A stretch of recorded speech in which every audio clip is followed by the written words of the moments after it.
留低喺度，我哋好高興，因為3位導演同埋女主角都喺度。We are very very happy to welcome our 3 directors: Kurt Yuen、袁俊德、Cyrus Low、羅懷欣、Trevor Choi、蔡康瑩 ，as well as Jessica Chan、陳以信。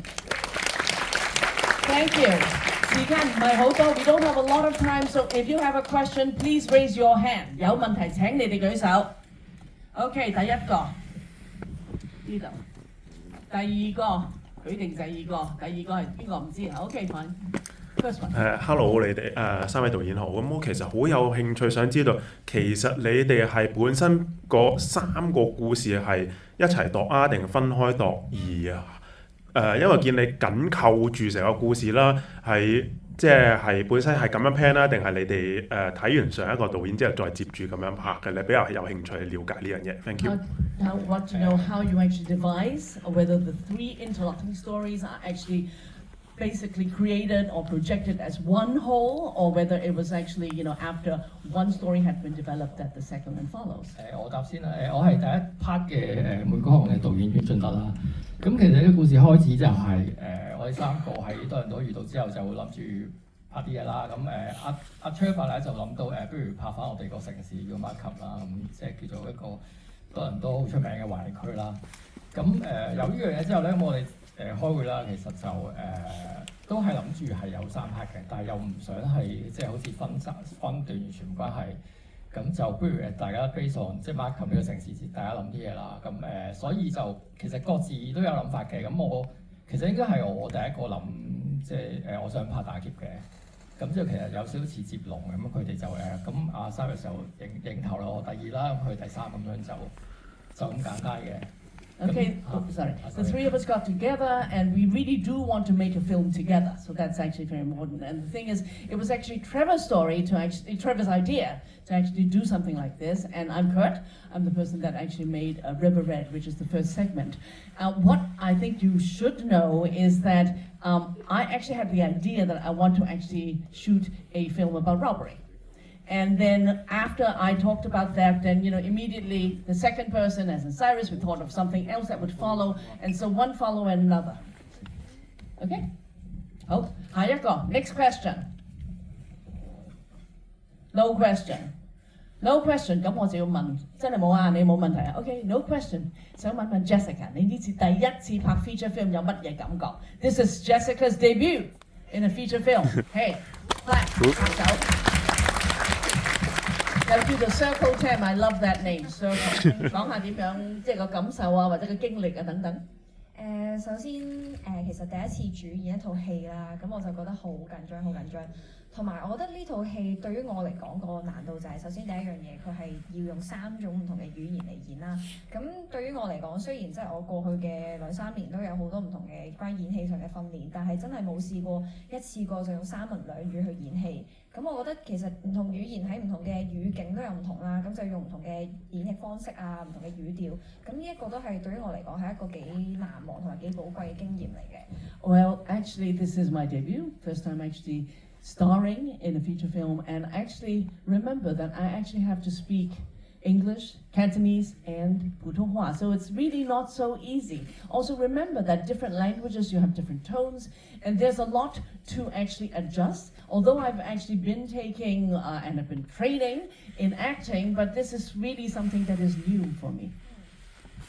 同埋好開心就係因為今次有3個唔同嘅故事串連埋一齊啦，咁我自己就主要 take part 喺第2 part 同埋第3 part。咁我覺得最好玩嘅位咧就係因為第2 part 同第3 part 嘅呢一個角色上個人設上其實都好唔同啦。一個就係譬如第2 part 入邊，我就係一個好外向嘅一個 influencer， 成日都要對住可能鏡頭啊、直播開 live 咁樣，就係一個好活潑嘅一個女仔嚟嘅。但係去到佢私底下去睇樓第3 part 嘅時候咧，佢又會比較內斂啲，同埋遇到好多好 creepy 嘅嘢啊，咁其實有一個好大嘅反差，係咯，幾好玩。And I actually remember that I'm, of course, mostly in the second and the third part, and in the second part, as an influencer, as a KOL, I'm always looking at the camera. I'm very extrovert. I'm like engaging people in all sorts of conversation. But the thing is, you see that in the third part, hey, I'm looking at a house. Okay, I'm actually thinking of buying. And then suddenly that private person is very different. And remember that there's all that creepy stuff that happened in the third part of this film. And so it's a very different type of interpretation. Actually, I must say something. All of you, did you even notice that actually Jessica was also in the first film? 有冇人知道啊？有冇人認得到 Jessica 喺第一個 film？ 認到舉手。Let's see how many. Oh wow, we have very observant audience members. Thank you. Congratulations. Okay, Jessica is in that. You have to watch it again. Okay. 仲有冇第二個問題 ？Another question? Good. 第四行。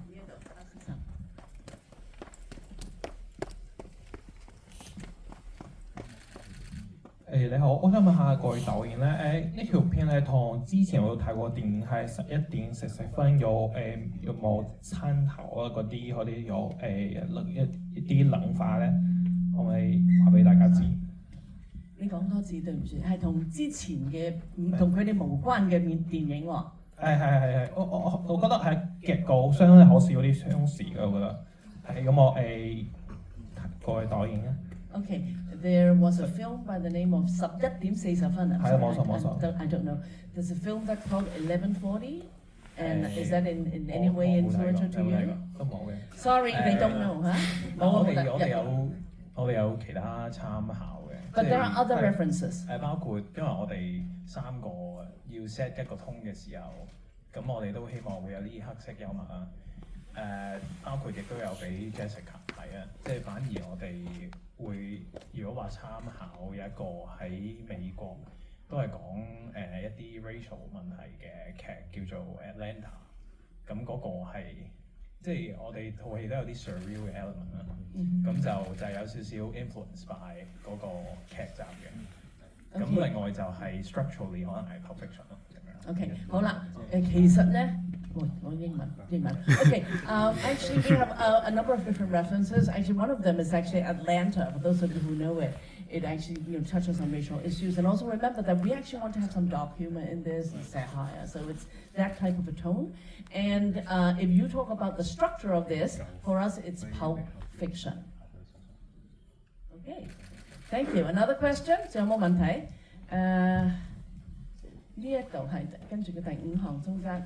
花色恤衫嘅，花恤衫唔該，花恤衫睇到嘛 ？Thank you. Actually, I'm very curious. Why are no women asking questions? 點解冇女士問問題 ？Okay, good, thank you. 下個到你。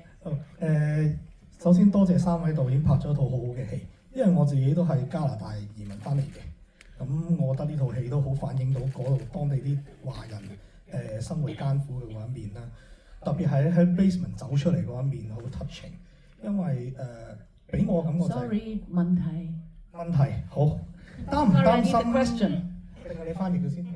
問題因為依家香港主流嘅意見都係話加拿大移民就好啦，好多人去咗加拿大就生活好好啦，好愉快啦咁樣。擔唔擔心呢套戲公映咗之後會同主流意見有啲衝突啊，或者啲係咯啲大家啲 comment 啊嗰啲咁？Okay, the question is that, clearly a lot of people and the general consensus of people is that, oh, it's great to be able to immigrate to Canada. Now, that's something that everybody kind of believes in, and yet this film seems to have something that is much more negative about it. And are they worried that when this actually film is released, that it would actually create some sort of negativity?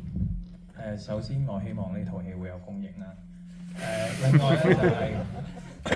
我又覺得即係移民係一部分人嘅意見，亦都有一部分人係即係唔係咁即係兩邊嘅人都有啦，唔係淨係話移民，都好多人係唔移民。咁對於我哋嚟講咧，我哋其實移民可能係一個，因為我哋三個都係唔同時候去咗加拿大啦，佢就由細到大都喺嗰度長大啦。咁我就10幾年啦，即係我中學畢咗業之後就去咗加拿大，然之後阿德就係呢2年。咁我哋就完全冇諗，即係會唔會想啲人移民或者唔想啲人移民。我諗我哋反而係諗緊自身同 Markham 呢個地方嘅關係。咁 happen to be 我哋三個都係移民，所以就就會有移民呢個成分喺度。Okay, so there is of course the immigration theme here, but I don't think that actually we are specifically actually trying to encourage or discourage. And also remember that the three of us, the three directors, actually belong to sort of a different phase or different periods of immigration. For example, Cyrus actually grew up basically in Canada, and then I actually only went after or around high school. While Kurt actually just the past few years. So it's our reflection of our own experience and also Markham, the city of Markham, our relationship with that. Okay, 女士嘅問題，頭先有個女士舉手嘅，唔該。唔好意思，我可唔可以講普通話？冇問題。哦，thank you。我想問一個關於電影內容的一個比較簡單的問題，就是我想問第三個故事為什麼是恐怖片的風格突然？對，然後還有就是最後一幕，很多人從那個紅色的房間裡走出來打掃的意思是什麼？ Two questions. Very simple. Is first of all, it seems to be just a lot of the horror elements. Sorry, is it my microphone? Where's the speaker? 噴前少少，唔該。Sorry about the feedback. Okay, so the question is that yeah, there was just so much of the horror element, and the third one is, you know, at the end when the people all came out, what does it mean? 第一個問題，我諗首先我哋每一 part 嘅故仔咧都 kind of 同自身經歷有關嘅，即係得就可能關於小移民嘅難處啊。咁 Cyrus 咧 basically 佢係都好多講英文嘅 friend， 即係真係當地人嘅朋友，咁就develop到第二 part 出嚟啦。咁我自己就係from 我睇樓嘅經歷，同埋一段時期我係喺一間屋度自己一個住，咁所以就其實嗰件事都因為我由細到大咧都係香港嘅即係 apartment 嗰度，咁唔會有幾大噶嘛。但係當你一個人咧係一個即係千幾2000尺嘅3-4層嘅屋咧，咁就其實都幾恐怖嘅，即係忽然之間住唔慣咁大。Yeah, basically, you know, we all have our own personal experiences that are actually injected in the film. Kurt, for example, was interested to look at, you know, those new immigrants who actually really didn't have anything and were trying to start off. While Cyrus actually, you know, grew up in Canada, so he's surrounded by people who are always English speaking, and so you notice that his film actually is basically English speaking. And while I myself actually living in Canada, at one point I was alone in a big house, and it was a very new and different type of experience. And it also had to do with, you know, for example, my sort of looking at apartments or looking at houses. And so the idea of that versus living in Hong Kong is very, very different.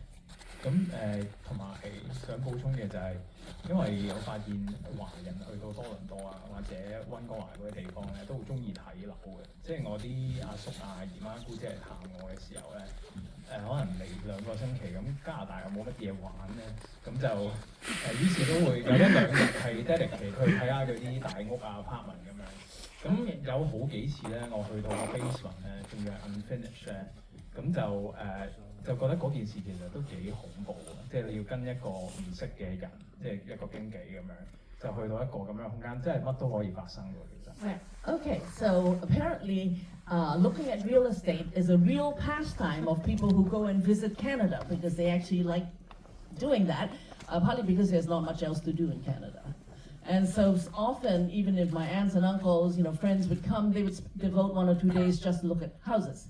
Now, the question is that sometimes when you look at real estate, especially in basements that are half finished, it could actually be a little bit eerie because you don't really know these real estate agents, so things could happen. Okay. Cyrus 講得唔得啊？ There's the second part. Okay，結局。而呢個其實有少少反映而家多倫多嘅狀況咧，因為都啲樓好貴嘅。咁其實好多咧，包括我認識香港啱啱移民過嘅後生仔啊，或者本身喺嗰度住嘅華人咧，好多都係住緊劏房嘅。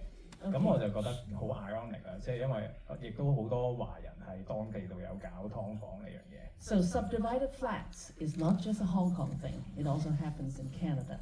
and remember that of the influx of immigrants and all that, it actually became something that was a reality, that is a reality also in Canada. Okay, Kurt.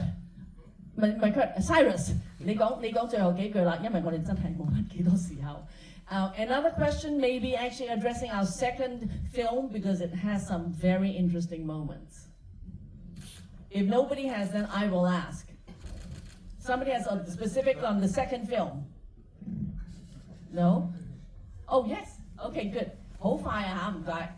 我純粹好奇嗰啲演員，因為有黑人啊，又有唔同人，佢哋係咪全部都知道對方演員嗰啲？因為用咗3種唔同語言嘛，佢哋彼此知唔知道大家講緊咩 ？Okay, the question is that, for example, in the second film, 5.0, you know, there was really a mix of languages. So, did the black actor actually knew what the Cantonese or the Mandarin was actually about? 其實我哋呢個 production 係知道會咁嘅情況發生，所以我哋有2個劇本嘅，一個係全中文，一個係全英文。咁係我哋寫完一個中文嘅劇本，再翻譯佢英文，咁俾佢哋去閱讀咯。Yes. 所以所有演員都知道其實件事係點樣去。Everybody knew what they were doing, but I have to say, O'Shea was very good. He was very, very polite, and then he was very, very crazy. 我覺得咧做我嗰個黑人司機做得真係相當之好。I'm assuming he's a professional actor with a lot of experience. To my knowledge, he is a theater actor. So he's a theater actor. He works in theater, and then this is his first film. OK， 原來做 O'Shea 呢一個人咧係平時係做舞台劇嘅，咁而呢個係佢第一次拍電影。OK, good. We have not much time, so I have to say thank you very much for being here. 多謝你哋嚟，多謝你睇呢個世界首映，亦都係你都知道有火鳥大獎嘅其中一個被提名嘅入圍嘅。OK，so 因為咧希望可以方便我哋嘅導演同埋演員先上咗去先，同埋仲有佢哋喺出邊等緊你哋嘅。如果想同佢哋傾偈啊，揾佢哋簽名係 OK 啊嘛。Yes, they are absolutely fine if you want autographs and want to chat with them, but let them first exit out and so that we would actually meet outside in the cinema lobby. Okay? Thank you very much and congratulations.